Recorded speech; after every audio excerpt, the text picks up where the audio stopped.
Welcome back to the latest edition of our off-season series here at Black Sheep Diaries. We call Happy Valley Rewind.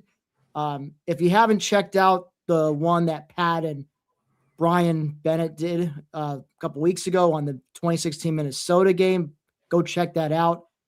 Tonight, we're going to go back further in time to the 90s, more specifically 1994, hence why I'm dressed up, wearing his flannel shirt and a hat, which are probably your typical Penn State's male student get up back in the day. But I'm personally excited to talk about this, and Brian, so are you. Thanks for joining us again here. And yes, I am. Those of you who are listening, I'm Tim Aiden. I'm one of the co-hosts of the BSD YouTube show, so I'm hosting tonight's episode for you. But yes, we are covering the 1994 game against Illinois, perhaps the greatest comeback in program history. Penn State trailed 21-0 after the first quarter against arguably the best defense in the country. And they came back and ultimately won it 35-31. The game is affectionately known for what's called simply the drive. 96 yards in 6 minutes, which was capped off by a 1-yard plunge into the end zone by Brian Milne in the final minutes to clinch the victory. But there's so much more to this game than just that, and Brian and I are going to dive into that for you over the next hour or so. So we'll start out, as Pat ran through before, we're going to go through some different things, the state of the program going to the game, the most rewatchable play, the Mandela Effect, which basically it's a moment from the game that, when you rewatch it, actually provides you some context on a moment you misremembered. The biggest gaffe from the game, the Yaacov Yisrael. Hey, remember that guy? Which we remember a random Penn Stater that we might have forgotten about. It'd be nice to have this guy category. Someone you'd love to have on this upcoming iteration of Penn State football. A pivotal moment, which I think that's self-explanatory. The Apex Mountain performance, anyone who truly balled out in the game that we're talking about. The rewatchability ranking on a scale of 1 to 5, of 1 being abhorrent and 5 being fun. And then what we wish we knew. So basically, if we could go back in time and tell ourselves back then, what we know now, what would we tell them? So we'll get into all that. This should be a lot of fun. I know we're both very excited to do this. So we're going to get right into this. But before we talk about the state of Penn State's program at this juncture in 1984, Bennett and I turns out we're both fellow elder millennials. Yeah, right. We were both adolescents in 1994. I was 10 and in the 5th grade. You were 11 and the 6th graders. So to us, these are our formative years of becoming a lifelong fan of Penn State football. And just for me personally, so I grew up in State College.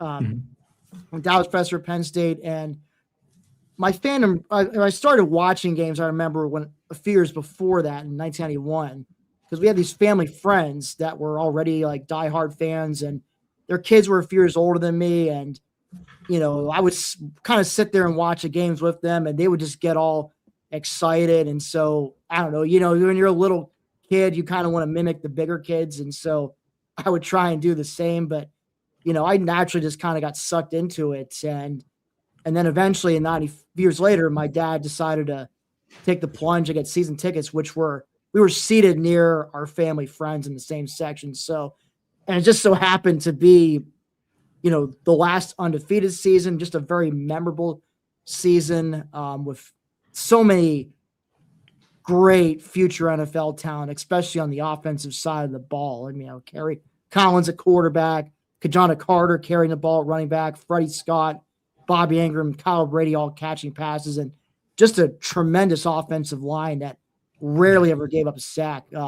So, Brian, I'm going to turn it over to you. What were just your personal memories of that 94 season?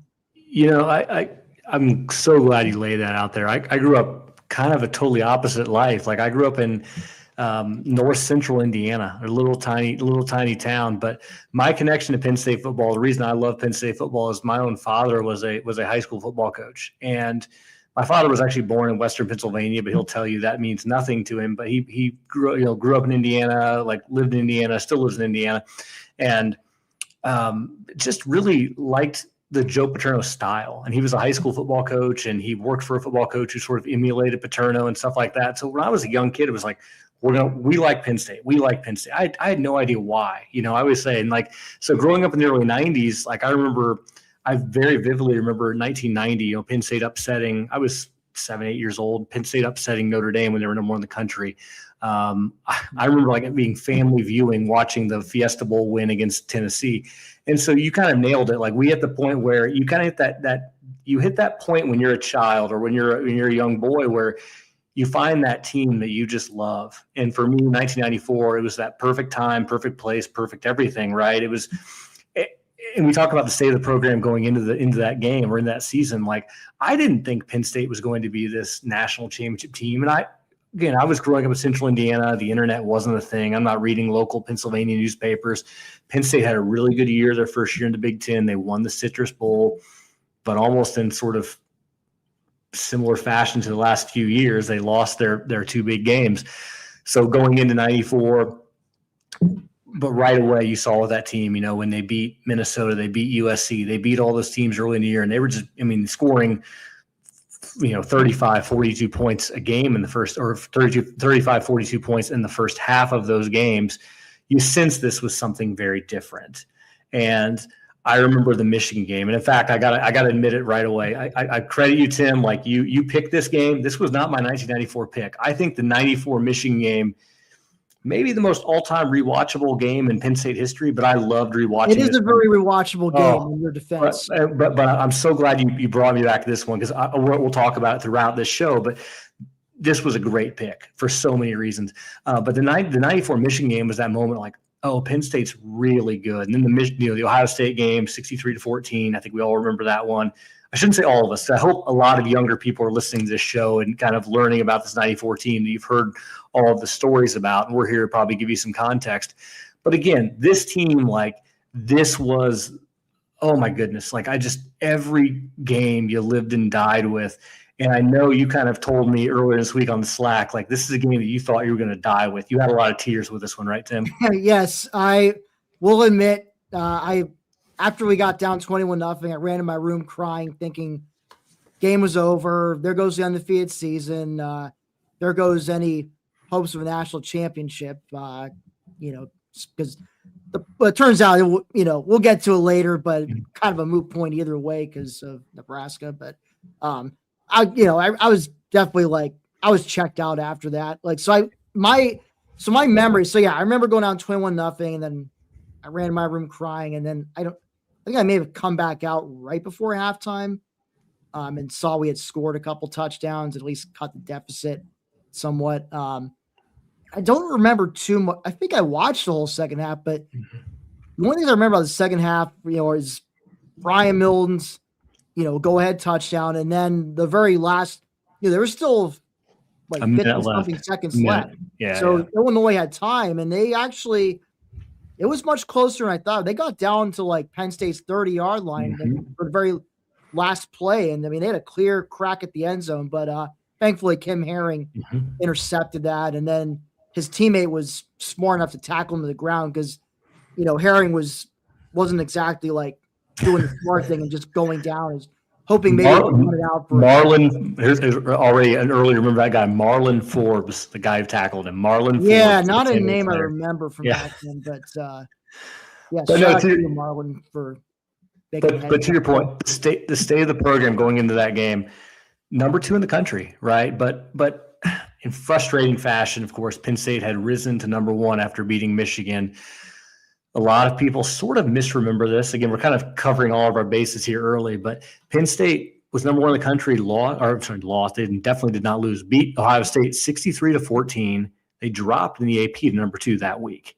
They were still number one in the coaches. That was I do kind of vividly remember. Mhm. I was at that 6-3-14 game. That was What a amazing. game. And then What a game. we still get dropped to number 2 the following week. I mean, I should have realized it back then that the fix was in. Like, as long as Nebraska went undefeated, the pollsters and the coaches were going to vote them number 1 and leave Penn State, out in the cold. And that was like, I'm going off a bit on a tangent, but that's when I first realized how ridiculous it was that college football didn't have any type of playoff system in place where Penn State and Nebraska could have settled on the field. Because I will tell, I used to have a Nebraska coworker at a job many years ago, and he was about as diehard Nebraska as I was Penn State. So, diehards respect other diehards. But I remember I would tell him, like, I'm sorry, dude, but on a neutral field, that Penn State team would have shredded that Black Shirts defense. Yep. But that game might have been 49-45, but I'm taking Penn State 49-45. That team was equipped to win shootouts. Yes. Yeah, we'll get to that, right? We'll get to that. Mm-hmm. But then, of course, just again, stay with the program. Penn State, after that Ohio State game, the Indiana game is the quintessential sort of Penn State's up 35-14. The story is, and I rewatched this just to clarify so I make sure I'm right on this. Penn State was up 35-14. They return a fumble, an IU fumble for a touchdown. It's going to be 42-14 with 4 minutes to go. The game's over. That play is called back. Penn State was committed a defensive penalty. Indiana scores on that drive. It's 35-21. IU onside kicks, recovers. They score with no time left. If you watch this game, it's wild to think about this. They score. They hit a Hail Mary with no time left. They go for 2. They literally score. You see the IU fans cheering and screaming and whatever. They lost by 6 points. And, Penn State's kind of ho-hum, like, well, that was, of course, dropped Penn State in the polls. And I found this in some articles, some reading I was doing into this game. There was a coach who actually voted Penn State number 6 in the country heading into this game against Illinois. Number 6? Like, what? Yeah, right. So, yeah, Penn State number 2 in the country playing this game. They're looking for their first Rose Bowl in the modern era. They went to the Rose Bowl back in the 20s before things. Obviously, this is Penn State's second year in the Big Ten. Gunning for another national title. They won 2 in the previous 12 years. What else? Oh, another Paterno undefeated season after 68, 69, 73. Well, I'm forgetting 86. And other undefeated regular seasons, 85. 78 in there, something like that. But anyway, a lot of undefeated regular seasons in the last 20 years. Paterno looking for another undefeated regular season, another national title.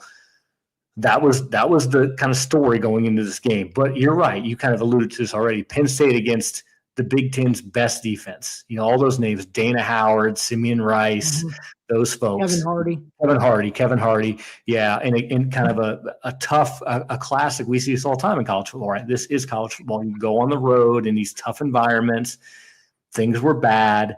You want to talk about the hotel situation? I was going to say there's the whole backstory to that with the hotel. Yeah. So those of you who aren't familiar with the backstory of this game. So the power to the team's hotel mysteriously went out the night before. I mean, there wasn't some big power outage throughout Champaign, Illinois, just in that one particular hotel. Apparently it was also close to like Illinois' frat row or something, so they could hear or some place where a lot of students live. So they were hearing the sounds of like late night parties and made it hard for them to focus and sleep and all that. But the next morning they had to go, instead of the usual pregame breakfast, whatever, someone had to go grab some pizza and hoagies.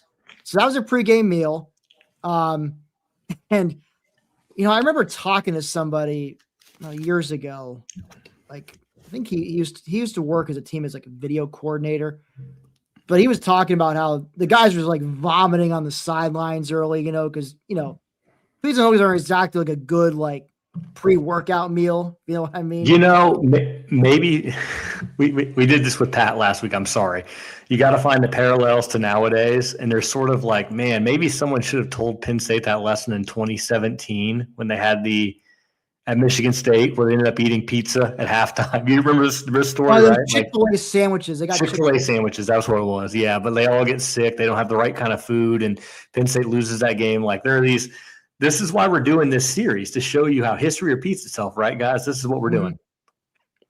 May not repeat itself, but it does rhyme. So, but Franklin did learn from that years later against West Virginia when the power went out again, or lightning delayed. But anyway, not to get off topic. But yeah, so power had gone out. Team didn't have his usual pregame meal, and that affected them.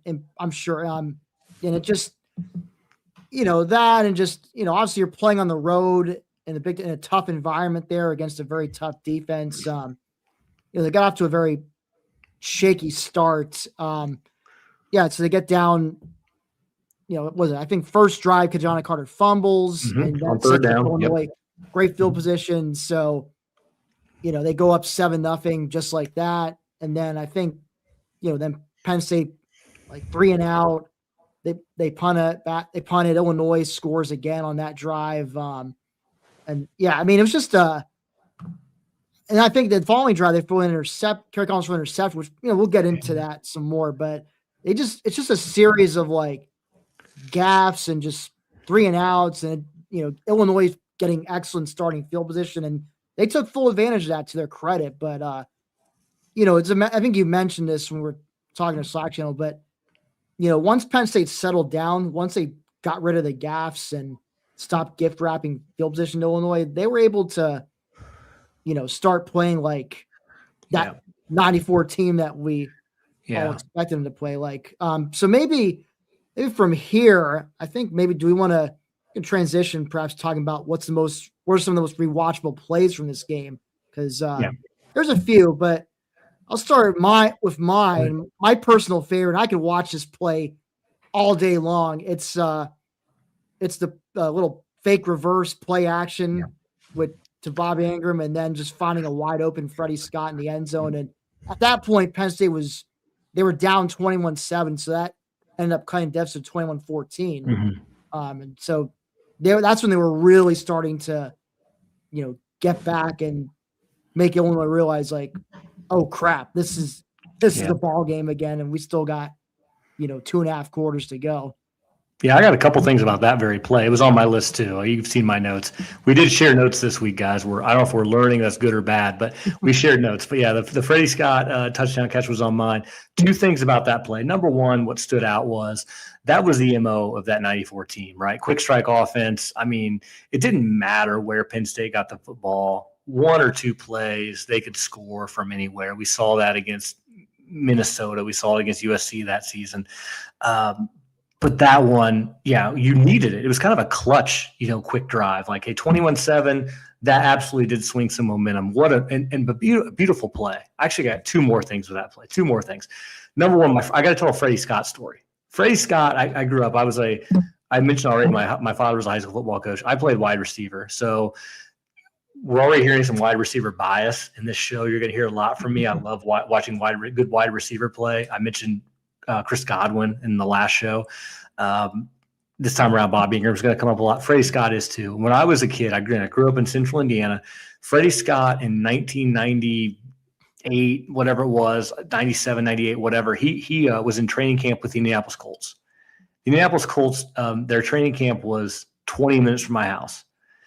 I went to the Colts training camp. It was Peyton Manning. Peyton Manning was the prized rookie, that year. And everyone was waiting for Peyton Manning to come out and meet everyone. I was, again, 15 years old. I'm in line trying to get autographs, like any kid would.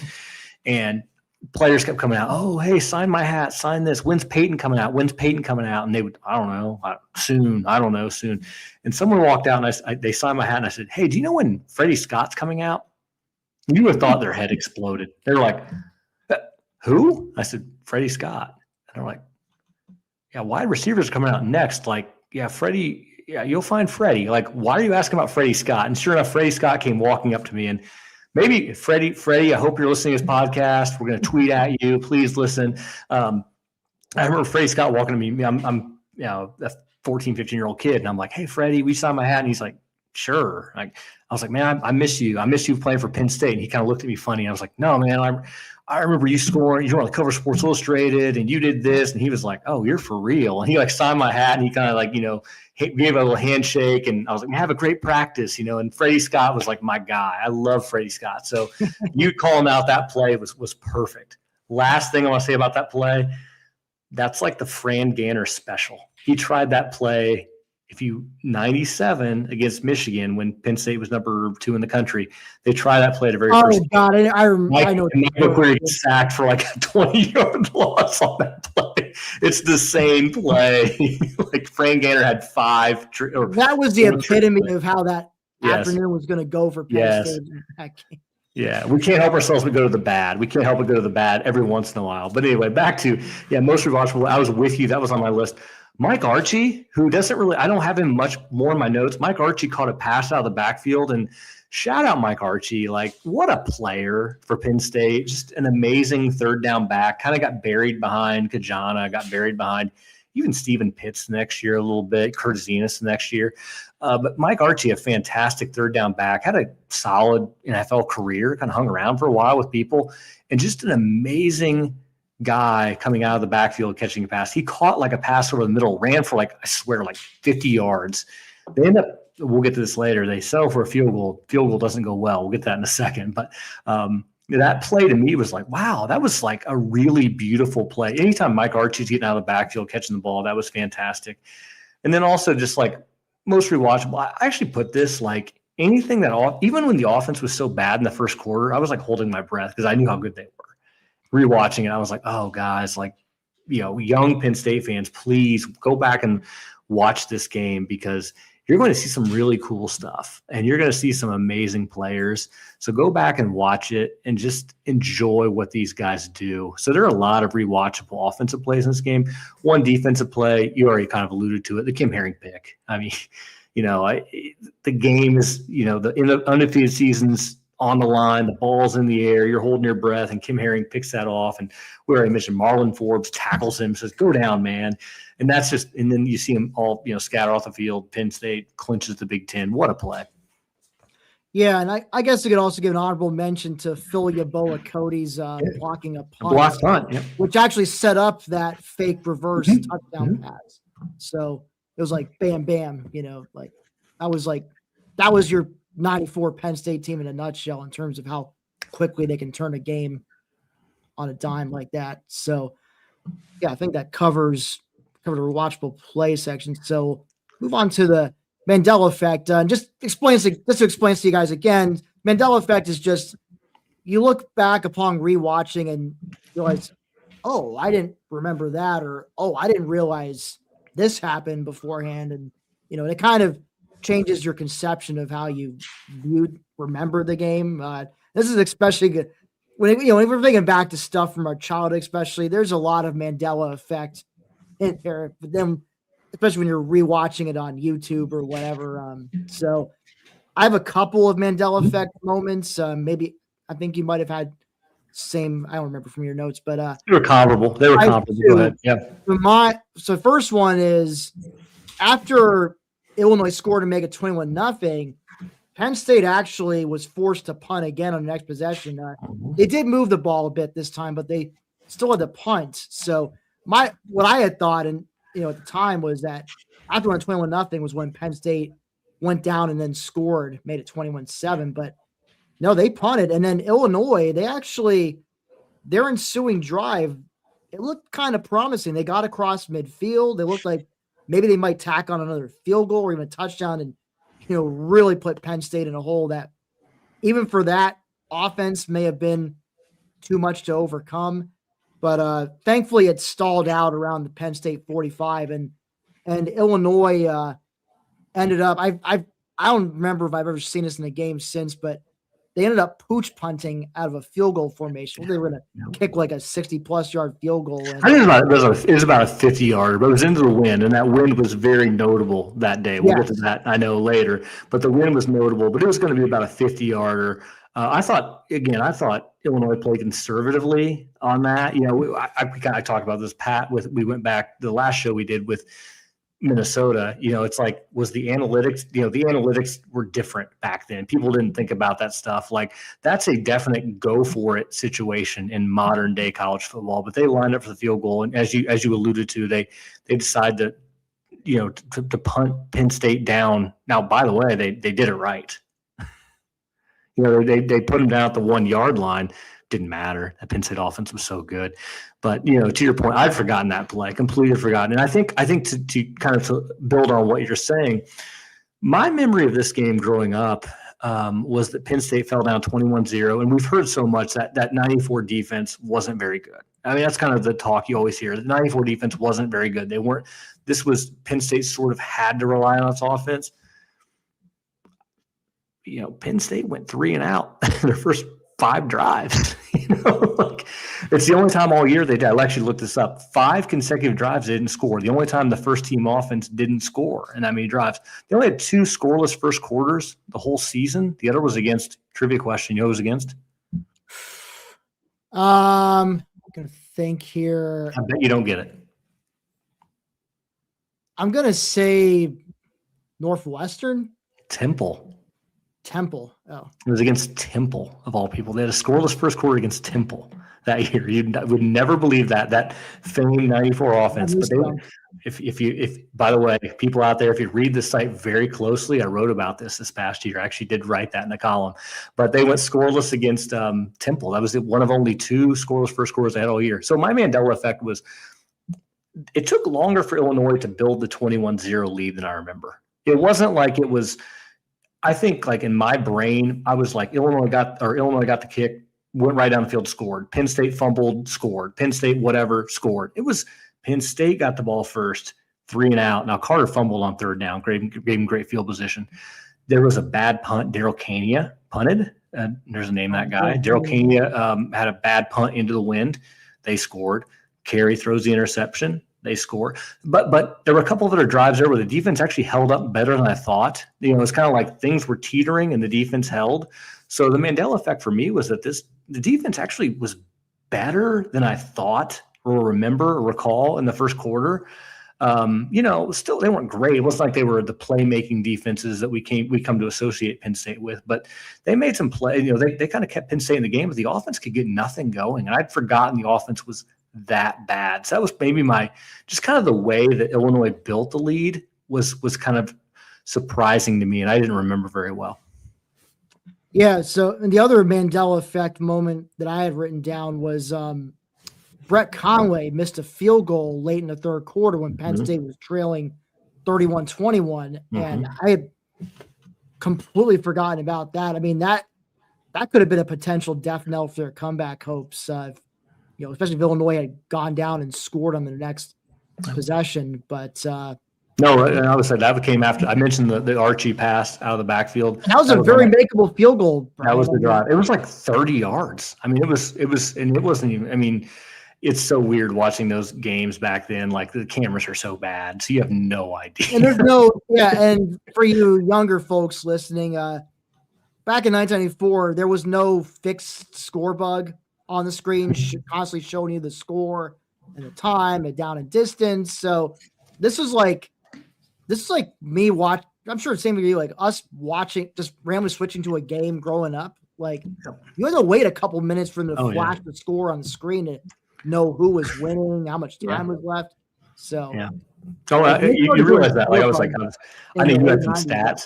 You had some statistics you threw in here, and I was like, wow, like, it's just so different because you have that score bug at the bottom. It wasn't like every play they're updating you. So I was like, I didn't know these stats. Like, I tried to Google some stuff, and you find it's hit or miss. And I'm not paying for a subscription to whatever, old newspaper to find this stuff out. So I was like, I'll just do the best I can and rewatch the game. But no, I think you're right. That Conway, you noted it, like, it felt like a death knell. Like, that's one of those classic cases you see all the time of teams.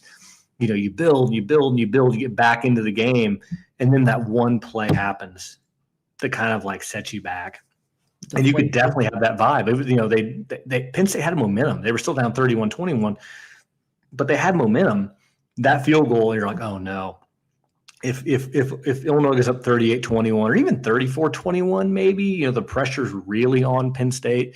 So yeah, that was a play I'd definitely forgotten that Brett Conway, who ended up being he was a young kicker at this time, but ended up being a really reliable, good kicker for Penn State. Of course, went on to kick for the Packers in the NFL. But he missed the one field goal attempt he had that day. Do you have any other Mandela Effect moments on your end, Ben? I would go back to no. I think mostly I was just again focused, and we kind of already alluded to it. The way that Illinois built this game, the defense for Penn State, the maligned defense in many ways. I don't know. I rewatched the game. I was like, well, they weren't great, but they weren't terrible. Do you have that vibe at all? Yeah, about just the defense. You were kind of like, oh, they actually made some plays. I felt like they kind of bowed their neck a few times throughout this game. They did. I mean, later on, as the game went on, they did start to cause more problems for Illinois. At least they weren't making it easy for them to move the ball like they seemed to do it early on. So, no, I don't think it's completely off. But yeah, I think this is a good segue into the biggest gaffe. I think you had multiple ones in your notes, Bennett, but I had one written down, which is kind of hard to find a true gaffe in this game. But for me, it's just Kerry Collins' interception early on, which set up, I think Illinois' second touchdown. But it was basically the same passing pattern, same thing that nearly got intercepted on the previous drive, and he tries to go to it, like the kid touching the hot stove. This time he got burned doing that. So that's my biggest gaffe moment. But again, it's really hard to point out to anything truly gaffe-like. Maybe it was, I think, I guess you could say maybe there was some other moments too. Yeah, I would say I'm with you 100% on that kind of Collins play. He threw, you nailed it. I mean, he threw the pass and it looked interesting. If you guys go back, rewatch this game, please, listen to the podcast, go rewatch the game. It's so much fun. But he throws that pass, it's incomplete, and it looks picked. And then it's the exact same route. It's the exact same route to Bobby Ingram, and it's picked. And I'm like, oh my goodness. Kerry was bad the first quarter. So biggest gaffe, one of the ones I have down, Kerry and Kajana, probably the two most legendary players on that. Bobby Ingram too, but Kerry Collins, Kajana Carter, legends. Kajana, Kerry, if you're listening, you're the greatest. Please, we're going to say so many great things about you later, but you had a bad first quarter, both of you. Kajana fumbles the ball on the first touch or on the first drive. Kerry throws the pick, and he's all over the place. He's wild. He's missing throws. He wasn't very good the first quarter. Kajana wasn't very good the first quarter. And it just sort of epitomized how bad Penn State was. We already mentioned the Conway missed field goals. That was a huge gaffe. I thought that was a big gaffe. We kind of alluded to it. I'm going to go to Illinois. If I can point out one for Illinois, again, I think the gaffe is them punting the ball. I know they pinned Penn State at the 1, but you sort of gave Penn State life when Penn State, it's 21-0. You're inside the 35-yard line. You go conservative. In 2025 college football, that play doesn't happen. Illinois prepares to go for it 2 plays in a row, and they do something differently. So that sort of felt like a gaffe. I guess rewatching early 90s college football versus now, it felt like a gaffe because I just kept thinking, what are they doing? What is Illinois doing here? This is a chance to sort of put this game away, and they don't do it. Or really to bury Penn State early. Years before sabermetrics and baseball, and whole analytics movement. So it just felt like a smart thing to do at the time. It just feels like a weird play when you look back at it, and you're like, okay, I get it. By the way, rewatch that play. The kicker he gives you the Trace McSorley. He points to the Penn State sideline. He takes a big swing like it's a home run, and then Penn State goes 99 yards and scores and gets life. I know, great. Again, you could call that a potential gap, but at the time, it was actually probably the smart play. What was known as a smart play back then. Is it nowadays though, especially if if Dan Lanning's on an opposite sideline, they're definitely going for it. Yep. Moving on to the Yaacov Yisrael. Actually, need to change the spelling. There's a Y in Israel, but Yaacov Yisrael. Hey, remember that guy? So So I have a couple candidates. I did mention one already, Philyaboa Cody. Great name. Great Ryan name, by the way. Gelsizer, Yep. pair of linebackers. Yep. As you know, we said 94 defense. Statistically, they weren't all that great, but in their defense, when your offense is scoring, averaging 2 minutes of scoring drive, you're going to be on the field quite a bit. And you're going to give up your share of yards. So I don't think it's fair to say that the defense was bad or not talented. They just spent so much time on the field. I think the thing with that defense was rewatching it, because again, in 93, Penn State had a good defense. In 95, Penn State had a good defense on forever else. But like, I just look at that Penn State defense and they weren't disruptive in the way that we came to associate. That was my takeaway watching this game. So we're kind of getting off this, isn't really naming that guys, but we are going to name some guys.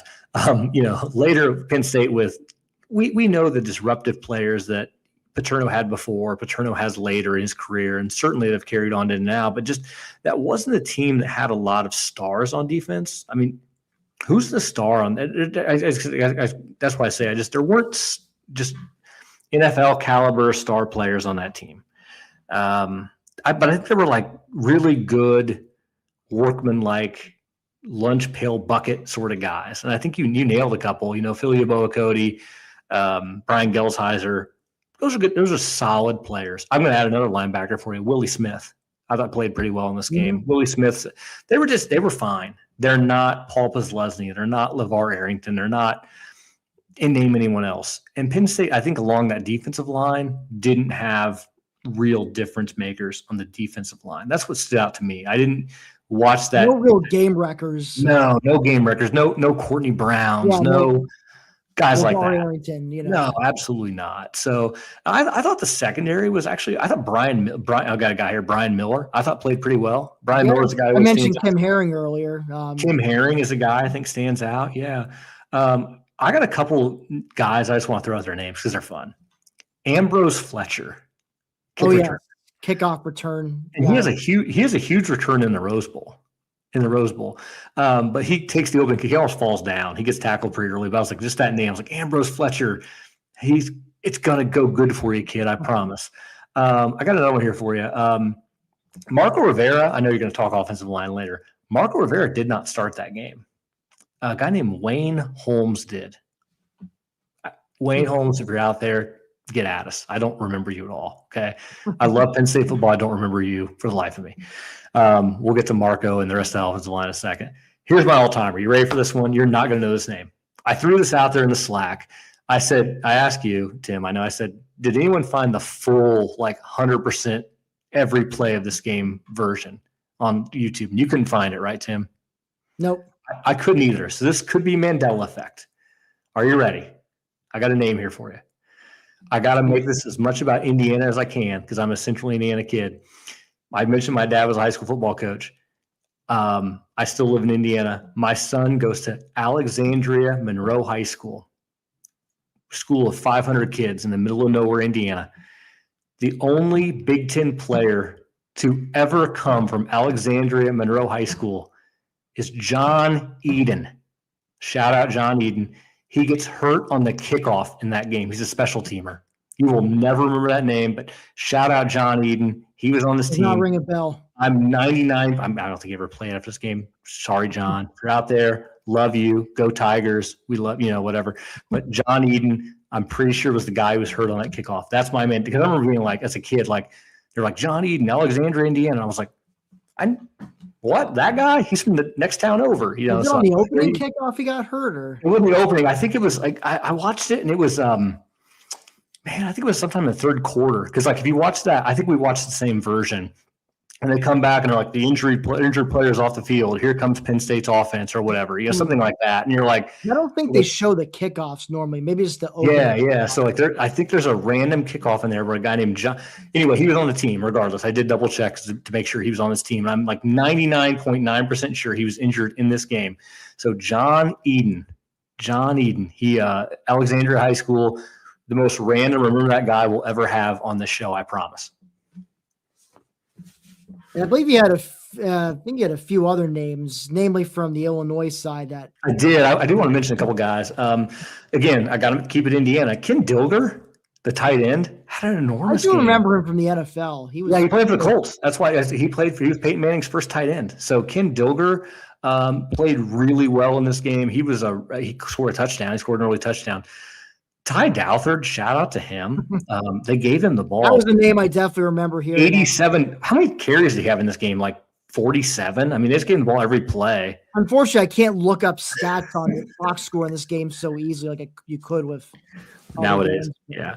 But Ty Douthard, go watch this. I mean, he's just a big bruising running back, and he was very good in this game. We've kind of mentioned the defensive guys for Illinois because they're so hyped. We're gonna, I know, talk more Illinois defense later, but they're so hyped with Howard and Rice and those guys. But also Johnny Johnson, shout out to him. I mean, like another name I remember. Did he feel like Rashard Casey to you? Did you watch this game and you're like, that's Rashard Casey? Yeah, I mean, he would. I mean, Johnny Johnson, if he were playing today, he'd be some dual threat guy. I don't know, somewhere, some Power 4 program. But it's also kind of feels like a AI generated recruit in absolutely. 26. Absolutely. 6'2", 185-pound dual threat quarterback running around. I can run option. I can do this. Absolutely. Johnny Johnson, pick a name. Absolutely. But he was very good. And they talked about really how well he played throughout the season. So I just want to kind of shout out to those three guys on the offense for Illinois because credit to Illinois. I mean, this team, kind of looking at them, all the talk is always about how good their defense was. And stars they had on defense, but their offense really gave Penn State problems in this game. And again, some of that was self-inflicted by Penn State. They put the defense in bad spots early, and then I think the defense. There's that Penn State cuts to 21-14, and we talked about that throw to Freddie Scott, and then Illinois has this really fantastic drive right before the end of the first half to score a touchdown to kind of reestablish momentum and go in 28-14. And Ken Dilger, who I alluded to, 2 huge catches on that drive. Yeah, he was a real weapon for that Illinois offense. Upon rewatching it, it was a big part of them putting their big, 21-0 lead together early on. Him and Dalford, I would say, those two were like their main guys in offense. So moving on to our next category, it'd be nice to have this guy. Which means, we like to have this, pick a guy who you would love to have on Matt Campbell's first Penn State squad. So mine would be anybody from any starter on that offensive line that year. So, Mark Rivera was one. I know he didn't start the Illinois game, but I know he started a bunch of other games. But he did come in that Illinois game. We should point that out. And the announcers make Dick Vermeil, Brent Musburger, they're the guys on the call. They make a point of Rivera comes in. You could almost see this was Joe sort of trying to do some load management, some trying to, work guys through. But he was available if needed. And in the Paterno area, you saw this a little bit, maybe more so than with Franklin. Joe would try to hold guys out. Like, if we don't need this guy, we're not going to use him. The most famous case I can remember, again, naming some guys, Derek Moy against Illinois, like in 2011, not the last Paterno game ever, but very famously kind of saved him until he needed him. And I felt like they did that with Rivera in this game. They started another guy. Again, probably part of the reason Penn State gets off to a slow start, they're playing a reserve offensive guard instead of Marco Rivera, who, was a long NFL player. Yeah, so really anyone, Rivera, Bucky Greeley, Keith Conlon. Don't quite remember the other two. Jeff Hardings. I don't know. I forgot Jeff Hardings. Yeah. Jeez, total brain fart moment. Yeah. But yes, any of those guys, I would kill to have any of them on this year's team playing O-line. I named a couple. I can't help it. I know I said this in our Minnesota podcast. To me, it was Chris Godwin. He was the obvious answer because, you need wide receivers at Penn State. And I said, put Godwin on Penn State's team the last couple of years. And Bobby Ingram's the same way.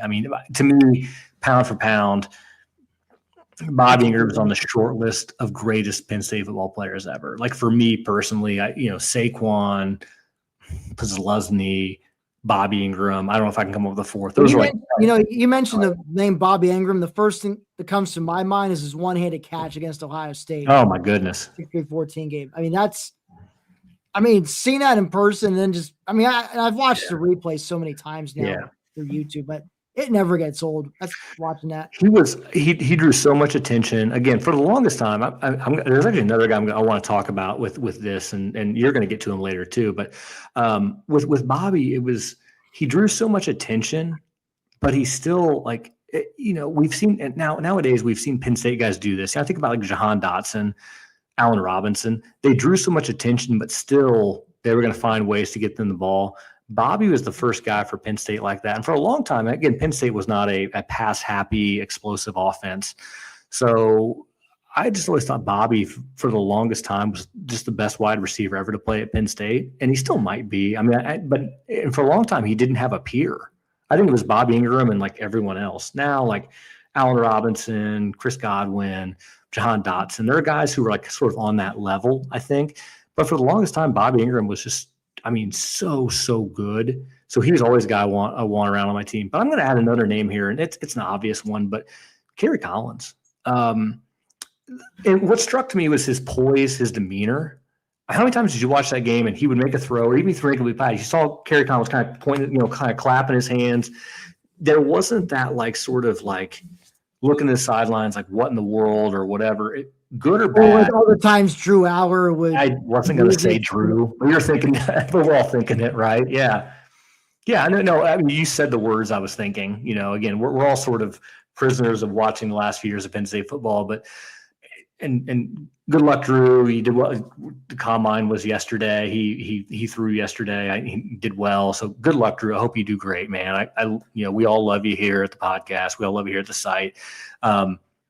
But I watched Kerry and I was like, man, there's just a demeanor there that's different. There was a demeanor that was forget about. And by the way, I would actually this is the time to bring this up. With that whole team, they're down 21-0. There's no panic. Zero. You watch Joe, it's 28-14. Joe's running in the locker room and he's just like, okay, guys, let's go. We got this. I read some of the articles that did come out after the game, and there was a lot of talk of, guys always say this, but we didn't panic. We knew we had it. But I think like watching that game, I don't know if I fully felt that as a fan, but watching the game and seeing their demeanor on the sidelines, I thought that they didn't feel panic. They felt like this is doable. And even to the point, like this actually almost came up in I think I maybe did mention this in my biggest gaffes. Joe punts a couple times inside like the 40-yard line late.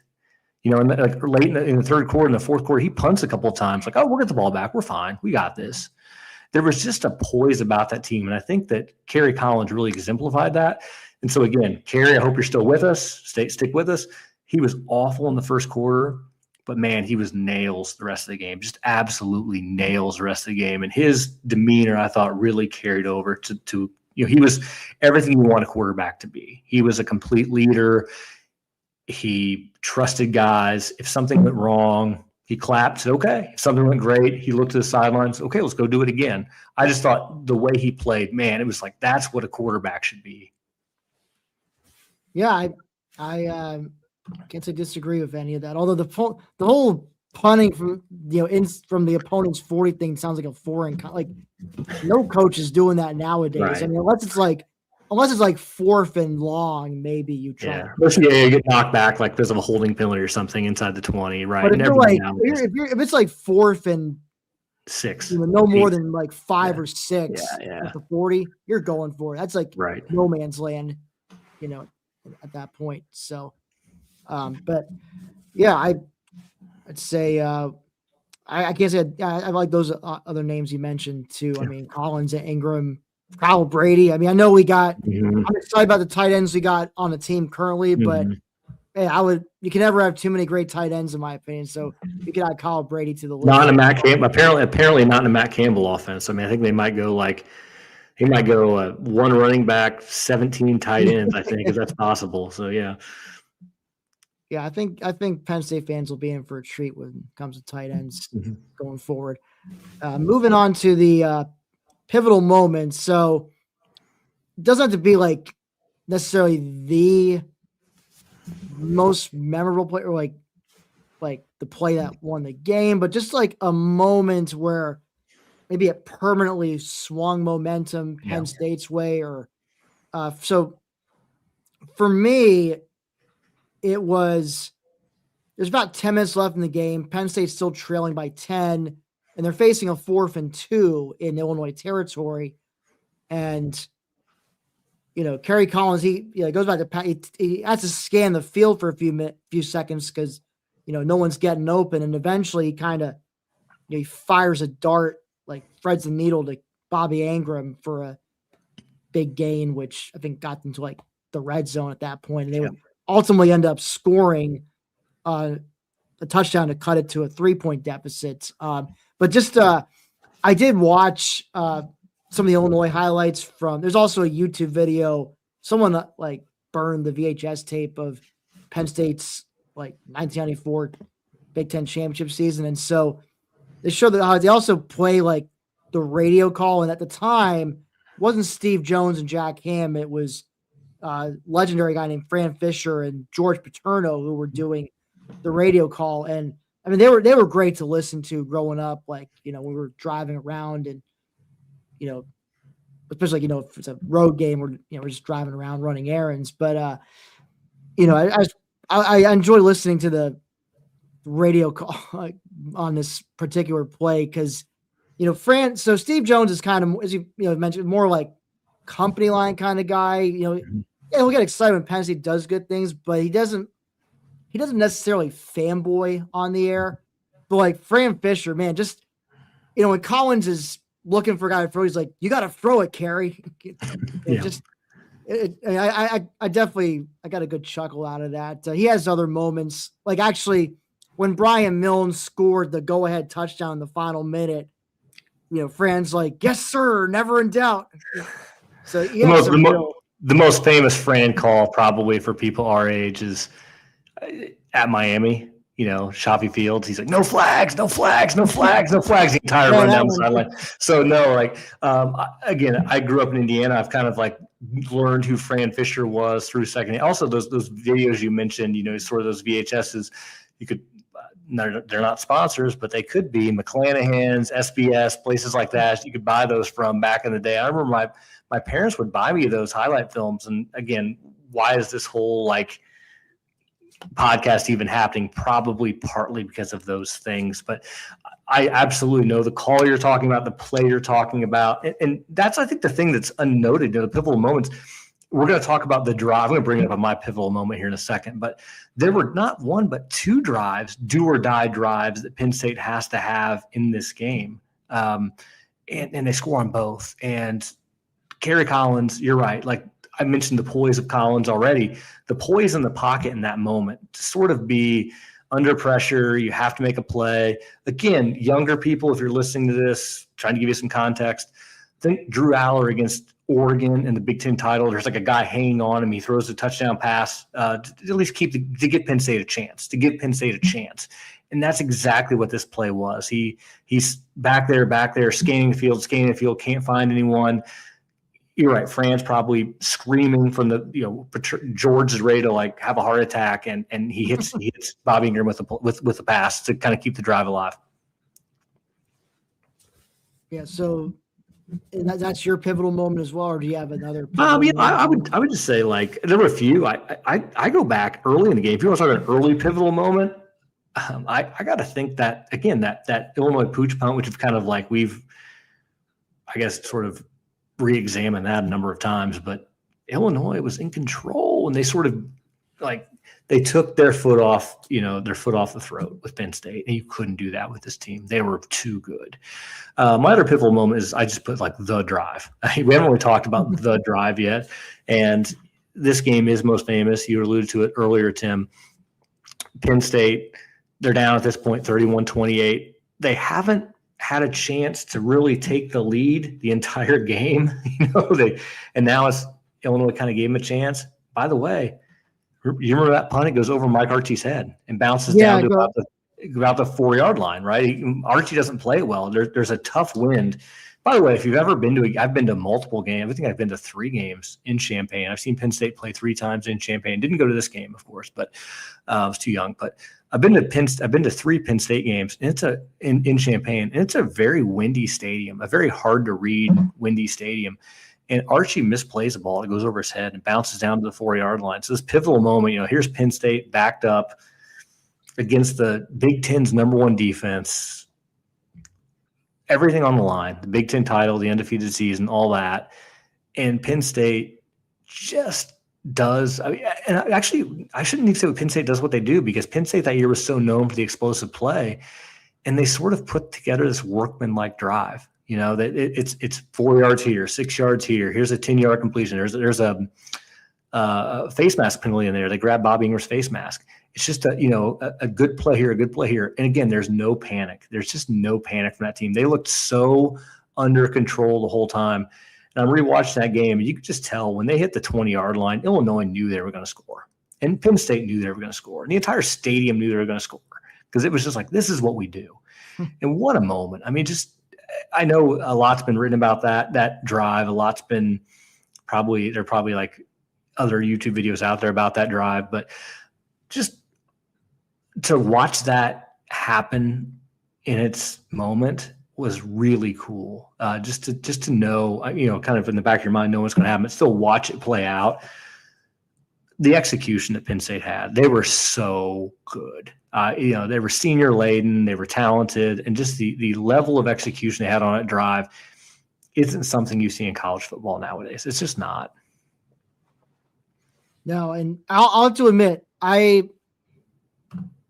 after initially watching that game as 10, I don't think I saw that drive again, as replay until a decade and a half later, when Big Ten Network became a thing, and they would show all these classic games. And part of that, one of those games was Penn State, Illinois 94. So that's when, I got to see the drive as, at that point I was a guy in his early mid 20s. And so, it definitely filled in some blanks for me then on just how incredible that drive was.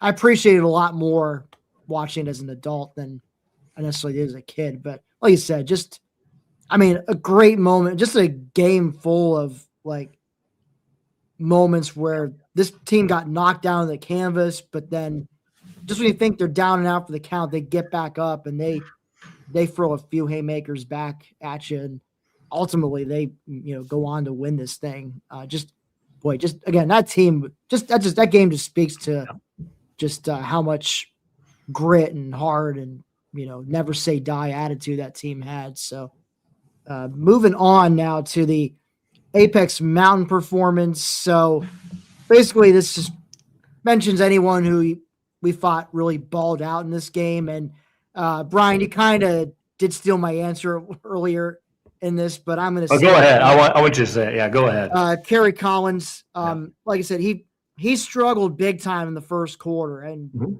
Penn State only had 19 total yards of offense after the first quarter. And, Collins was way off of his game, but final 3 quarters, he locked in, and especially on that final drive, he was a perfect 7 for 7 passing the ball.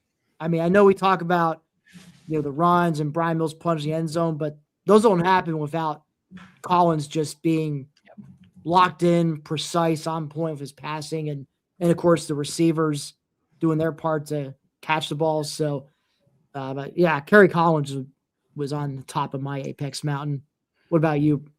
Yeah, I would just to say what you say with Collins, just to add to that. I think he had 100. You mentioned how bad he was the first quarter, but I've mentioned that. So again, Kerry, stay with us. But halftime, he had 100 yards. Second half, he had 170 something yards passing, and he was again just kept them ahead of the chains, made every play he needed. Just as good a quarterback as Penn State's ever had. He was fantastic. My apex though was Brian Milne, 3 touchdowns. Brian Milne. A fullback, everyone thinks of all the weapons on that offense, right? We've mentioned Ingram, we've mentioned Scott. We haven't talked a lot about Kajana. Kajana has similarly has a really good final three quarters. He has a big touchdown run in this game. He Kyle did end Ray, up with over 100 yards rushing. yeah. I mean, I think John. He had a run too. I can't remember if it was on the last drive or the next, or which of those two touchdown drives is on, but it was like a 3rd and 1. He's down on the ground, like he just literally dives for he gets put down, and like they have to measure, and he's down, like he's hurt. I mean, so he was kind of battling through some things. I thought Carter was so good that game, but I got to go Brian Milne. We've kind of mentioned everyone else on the offense. Milne was one of the two fullbacks, John Whitman the other. Whitman had a bit of an ankle injury, so he was kind of limited in his touches, although he started and they tried to throw to him early. But Brian Milne had 3 rushing touchdowns in this game, which was obviously clearly a career high. I mean, he scored the game-winning touchdown. Scored the game-winning touchdown, and the story of Brian Milne, of course, is he's a renowned track and field athlete. He was a great discus thrower. You can look this up. He was like a U.S. I knew that about Milne. Yeah, he was like a former cross country track runner. Yeah. He was like an Olympic trial guy. He also battled Hodgkin's disease. He missed an entire season. 1992, he did not play. So you're talking about just what a story for this player. Overcoming Hodgkin's disease, sort of a dual sport guy. He plays in this game and scores 3 touchdowns, including the game winner, the iconic game winner. And he's just what a performance for Brian Milne. I think the all-time Brian Milne, I mean, the apex moment for Brian Milne, clearly. So not necessarily the Brian Milne game. It's still the comeback. It's the drive, but he plays a central part in all of this. I got to throw out for Illinois too. I got to throw out Ty Douthert. Again, I kind of mentioned him earlier. I don't remember. This is the only game I can ever remember. I didn't watch Illinois football a lot in the early to mid 90s, but Ty Douthert, I mean, he had like 20 plus carries in the first half, well over 100 yards.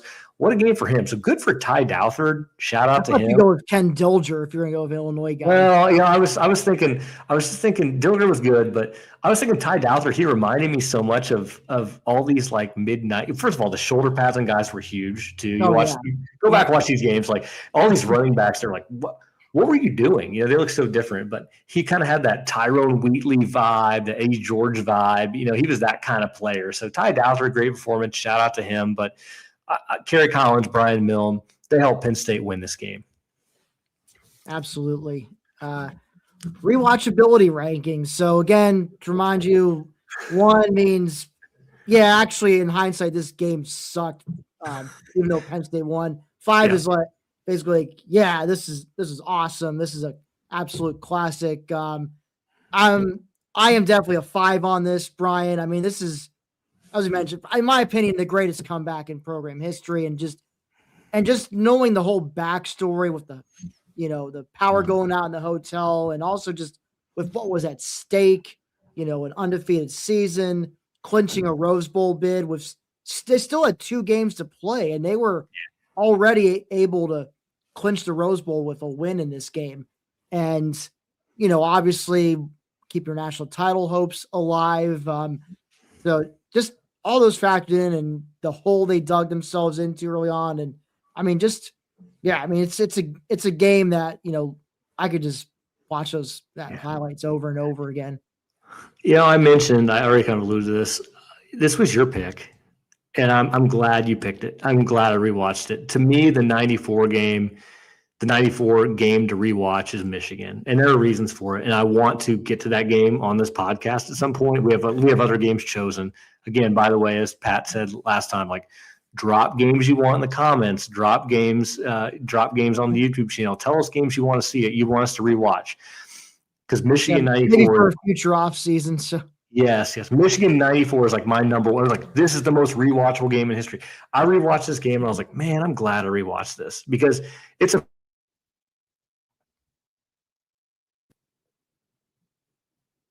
We back? Yeah, we're back. Oh, okay. All right. So this is a 5 out of 5 for me. I'm so glad we picked this.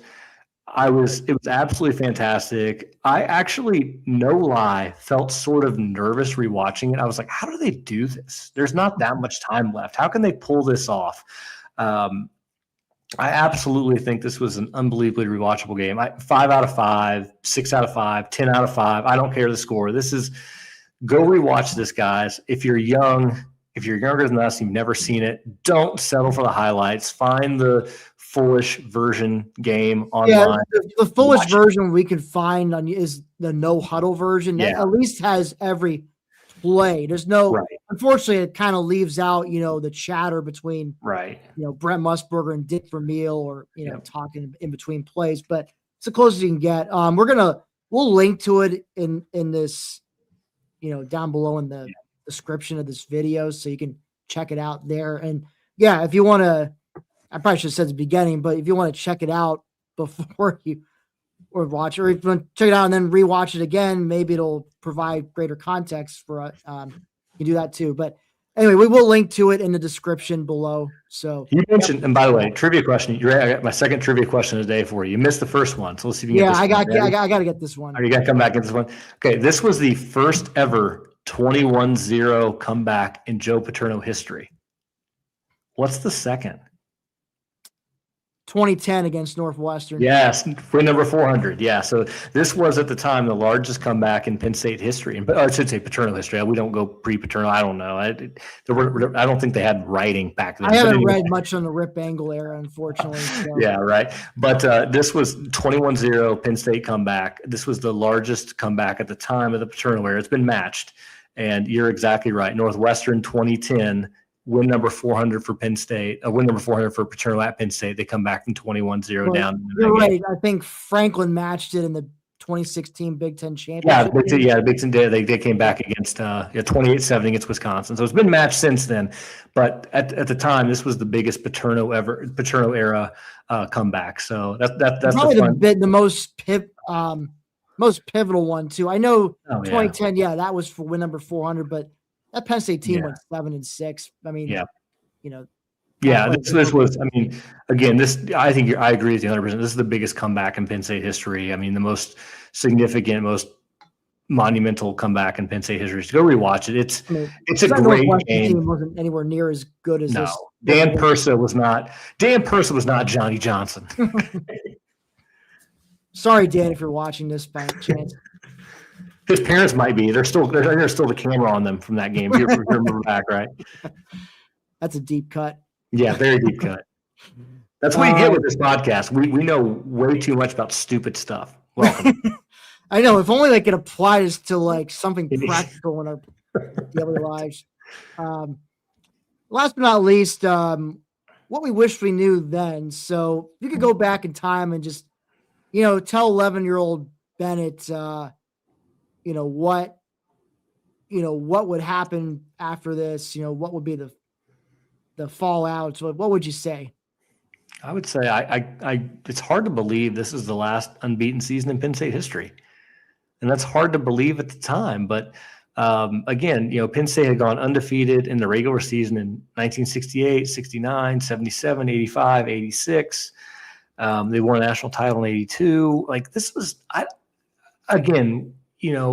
Penn State fans who are older than us probably, we have some on our site. They're going to say, well, there were glory days. These were the 80s were the real glory days. And, we weren't far removed in the 80s from Penn State winning a couple national titles. And so it felt like very real for Penn State to go undefeated.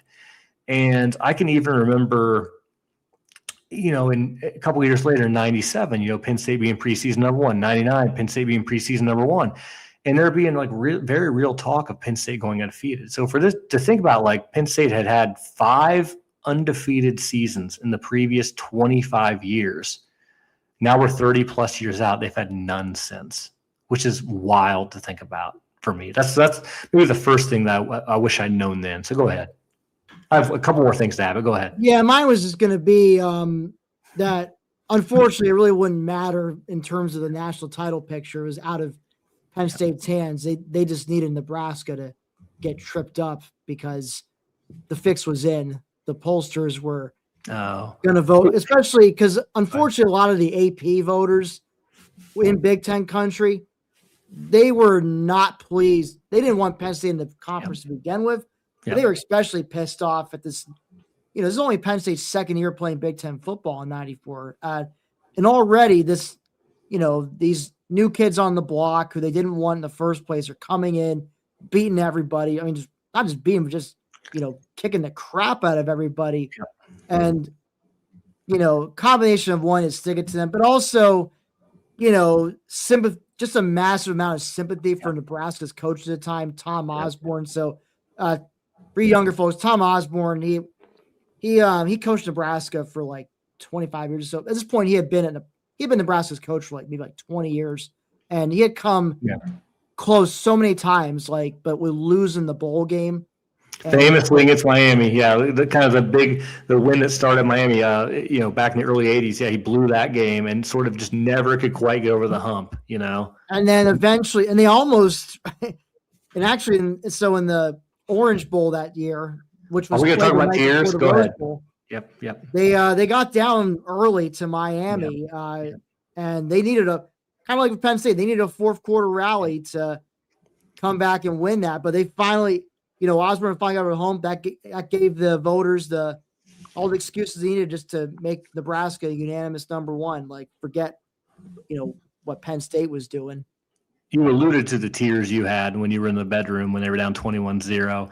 The only time I cried, I'm not too proud to admit this. I cried. I remember this. I fell asleep during the Orange Bowl, which again, for people who don't know the context of all this, the Orange Bowl was on a Sunday night. The Rose Bowl was played on January 2nd. That was one of those years where January 1st fell on a Sunday. So they played the bulk of the bulk of the major college bowl games that Monday, January 2nd. And you can Google me on this. I'm Kurt Signetti. Google me. But they played the Orange Bowl the night before. And Nebraska was trailing the whole game to Warren Sapp in that group of, Warren Sapp was celebrating every other play, ripping his helmet off, jumping up and down. And I thought, man, Miami's going to beat them. And I woke up in the morning and I remember my mother telling me, I was like, the first question I asked her was she said, hey, get up for school, get up. And I was like, who won? And she said, well, Nebraska ended up winning. You didn't get the day off from school? We did not. No, I remember this very vividly. On a Sunday. I guess they don't. I went uphill both ways to school, but on Monday, January 2nd, I absolutely went to school. But I remember my mother telling me this. I was like crying, and she's like, quit crying. It doesn't matter. No, Penn State's not going to the national title. I was so upset. So again, the stuff that happens when you're 12 years old and your favorite team doesn't win or whatever. So yeah, I remember all this. Yeah, I'm going to give you a couple other things I wish I'd known then. How about this for the schedule? Here's a fun fact. Who was the only current non-Big Ten team that Penn State played that year? Only current non-Big. Okay, give me a so. How about the schedule? I know they played USC in the non-conference. Yes. So, it's got to. They played. It's got to be Temple. I mean, it's Temple. Yeah. So they played Rutgers in the non-conference. So their non-conference was Rutgers, currently a Big Ten member, right? USC, currently a Big Ten member. And Temple. And obviously they played Temple, and of course they played Oregon in the bowl game. So played a Big Ten team, and they. So try what you wish you knew then. Try explaining to a 12-year-old years later. Well, hey. Penn State's going to lose the Big Ten or lose the national championship to another Big Ten team, a team that's going to wind up in the Big Ten, but they're never going to play. You know what I mean? They're never going to play Nebraska. And you're like, what? But they're going to beat all these other Big Ten teams. Just a random, I don't necessarily think it's fun, but just a weird fact. Penn State plays 12 games that season. 11 of them are against teams who are currently in the Big Ten, but they don't play. The team that wins the national title, they don't get a play, is also a team that's in the Big Ten. What are the chances? How wild is that? Different world back in 1994. Definitely. I think I remember staying up watching the entire Orange Bowl. I don't remember if I had school the next day or not. Well, lucky you. I did. I remember this very vividly. I also missed the first half of the Rose Bowl. I actually VHS'd it, VHS tapes. Again, we're really dating ourselves now because I had a basketball game at 5:00 and right when the Rose Bowl kicked off. And so I remember coming home and watching on VHS to catch up to present. So the things we did back before DVR. The Rose Bowl game, we watched, my parents and I, we went, we met some family friends at a place called the Scanticon, which is now today known as the Penn State Hotel, but they had like a big like room when I think they had like a watch party, huh? a watch party. Yeah, it was a watch party. They had food, hors d'oeuvres, and drinks, and like I think they had some members from like an alumni pep band who'd play in between like commercial breaks.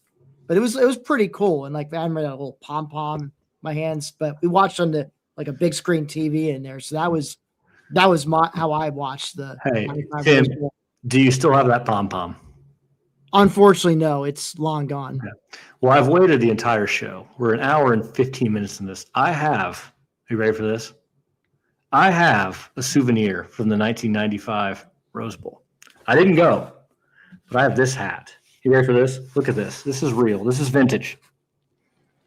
That is very 1995. So right there. this is the most worn hat in my entire life. As you can clearly see, everyone can see this. I wore this hat forever. You can clearly see by the dirt.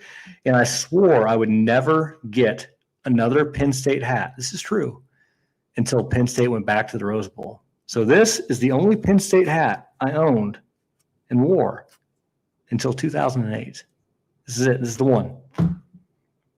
Now, I was fortunate enough to go to the Rose Bowl back in 2022.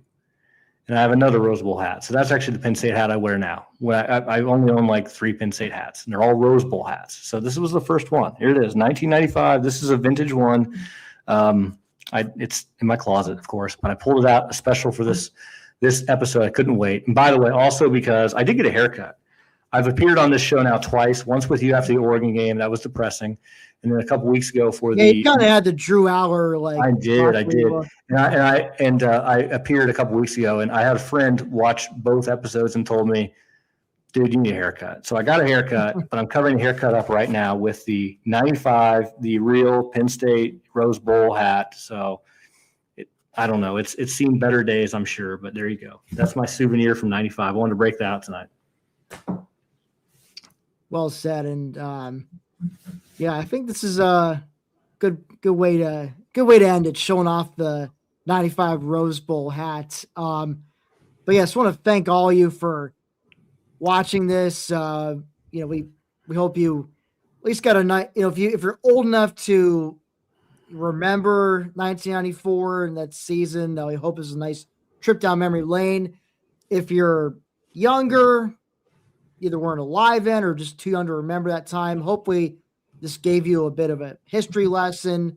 And definitely we'll put a link to it in the description below, but definitely watch that no huddle version of the game. It's the closest you can get to watching the full thing. But yeah, we will continue again in a couple weeks with another edition of Happy Valley Rewind. In the meantime, if you haven't already, please check to see if you're subscribed to our channel. We just went over 700 subscribers recently. We're on the march to 1,000. So thank you so much to all you who have. And if you haven't, please subscribe. We're looking forward to bringing you some more fun off-season content like this. And we might even have a bit of a non-football surprise in store for you. If you so excited. I'm doing my research for this one. Very excited about this one as well. So keep an eye out for that. That should be coming up in the next couple of weeks. But for myself, for Brian, thank you for tuning in, and we will catch you later.